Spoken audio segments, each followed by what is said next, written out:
Assalamualaikum warahmatullahi wabarakatuh. Abu Nawas hanya tertunduk sedih mendengarkan penuturan istrinya. Tadi pagi beberapa pekerja kerajaan atas titah langsung Baginda Raja membongkar rumah dan terus menggali tanpa bisa dicegah.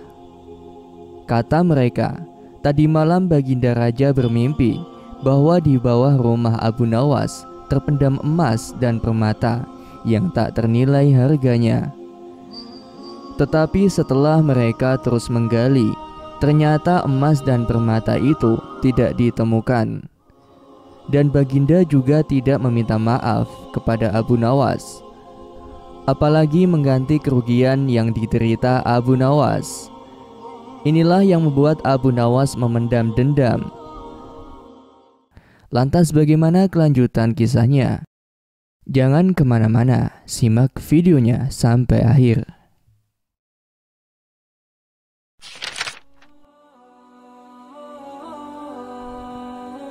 Lama Abu Nawas memeras otak, namun belum juga ia menemukan muslihat untuk membalas Baginda.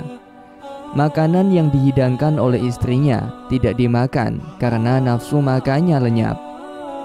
Malam pun tiba, Abu Nawas tetap tidak beranjak.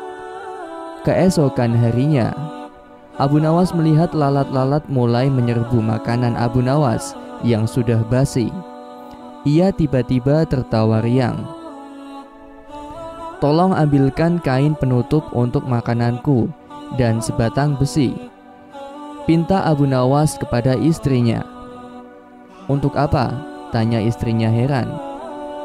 "Untuk membalas Baginda Raja," kata Abu Nawas singkat. Dengan muka berseri-seri, Abu Nawas berangkat menuju istana. Setibanya di istana, Abu Nawas membungkuk hormat dan berkata, "Ampun tuanku, hamba menghadap tuanku Baginda hanya untuk mengadukan perlakuan tamu-tamu yang tidak diundang. Mereka memasuki rumah hamba tanpa izin dari hamba dan berani memakan makanan hamba. Siapakah tamu-tamu yang tidak diundang itu, wahai Abu Nawas?" sergap Baginda kasar. "Lalat-lalat ini, tuanku," kata Abu Nawas sambil membuka penutup piringnya. "Kepada siapa lagi kalau bukan kepada Baginda junjungan hamba mengadukan perlakuan yang tidak adil ini. Lalu keadilan yang bagaimanakah yang engkau inginkan dariku? Hamba hanya menginginkan izin tertulis dari Baginda sendiri agar hamba bisa dengan leluasa menghukum lalat-lalat itu." Baginda Raja tidak bisa mengelakkan diri untuk menolak permintaan Abu Nawas karena pada saat itu para menteri sedang berkumpul di istana. Maka dengan terpaksa Baginda membuat surat izin yang isinya memperkenankan Abu Nawas untuk memukul lalat-lalat itu dimanapun mereka hinggap.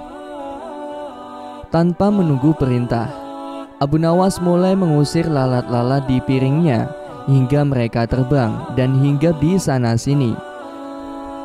Dengan tongkat besi yang sudah sejak tadi dibawanya dari rumahnya, Abu Nawas mulai mengejar dan memukul lalat-lalat itu. Ada yang hinggap juga di kaca. Abu Nawas dengan leluasa memukul kaca itu hingga hancur. Kemudian vas bunga yang indah. Kemudian giliran patung hias sehingga sebagian dari istana dan perabotannya remuk diterjang tongkat besi Abu Nawas. Bahkan Abu Nawas tidak merasa malu memukul lalat yang kebetulan hingga di tempayan Baginda Raja. Baginda Raja tidak bisa berbuat apa-apa kecuali menyadari kekeliruan yang telah dilakukan terhadap Abu Nawas dan keluarganya. Dan setelah merasa puas, Abu Nawas mohon diri. Barang-barang kesayangan Baginda banyak yang hancur. Bukan hanya itu saja, Baginda Raja pun menanggung rasa malu. Kini ia sadar betapa kelirunya berbuat semena-mena kepada Abu Nawas. Abu Nawas yang tampak lucu dan sering menyenangkan orang itu ternyata bisa berubah menjadi garang dan ganas serta mampu membalas dendam terhadap orang yang mengusiknya. Abu Nawas pun pulang dengan perasaan lega. Istrinya pasti sedang menunggu di rumah untuk mendengarkan cerita apa yang dibawa dari istana. Demikianlah kisah yang dapat saya sampaikan. Semoga bermanfaat dan bisa menginspirasi kita semua. Sampai jumpa lagi di cerita-cerita selanjutnya. Wassalamualaikum warahmatullahi wabarakatuh.